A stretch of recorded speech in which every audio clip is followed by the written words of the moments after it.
ça peut être difficile parce que aujourd'hui en France, cette culture-là est pas acquise. On n'est pas réputé pour faire du feedback de façon naturelle et spontanée.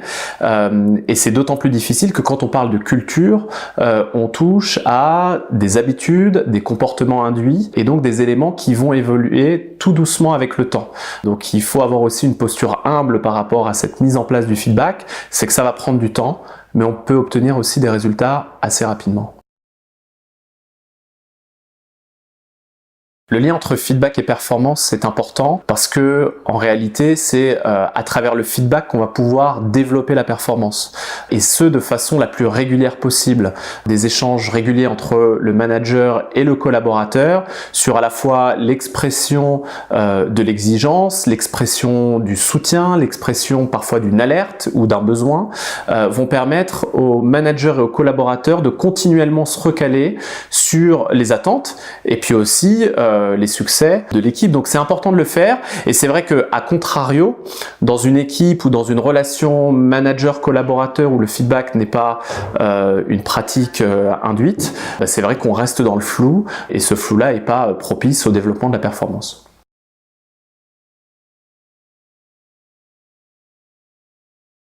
Alors ce qui est important, c'est que on parlait précédemment de diffuser une culture du feedback et comme tout sujet culturel, ça demande du temps. On va effectivement adresser des sujets qui sont très profonds, qui sont ancrés et donc ça demande au départ une impulsion forte. Et cette impulsion, c'est vrai qu'un codir, un dirigeant, s'il en est convaincu, va être une aide importante dans la déclinaison de cette culture du feedback. Et puis derrière, évidemment, c'est de mettre en marche nos équipes.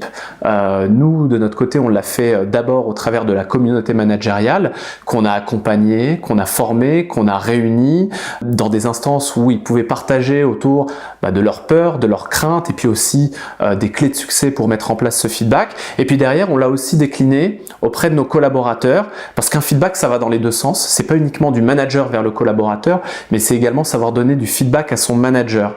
Et donc, on a mis en place des formations au travers de nos partenaires en coaching pour nous aider sur à la fois des éléments de méthodologie, des éléments de partage autour de cette notion.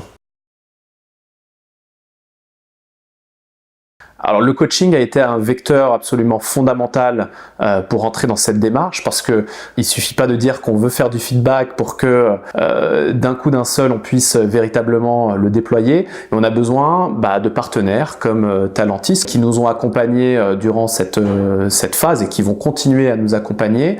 L'accompagnement là ici repose sur des animations d'équipe. C'est beaucoup de collectifs sur appréhender ce feedback, la méthodologie employée autour de comment donner un feedback, comment le recevoir aussi, et puis beaucoup de pratiques, des pratiques au sein des équipes, mais parfois aussi d'équipes mixtes, où du coup il y a un partage de bonnes pratiques, partage d'expériences, et ça c'était absolument intéressant dans l'idée d'une constitution de communauté autour du feedback.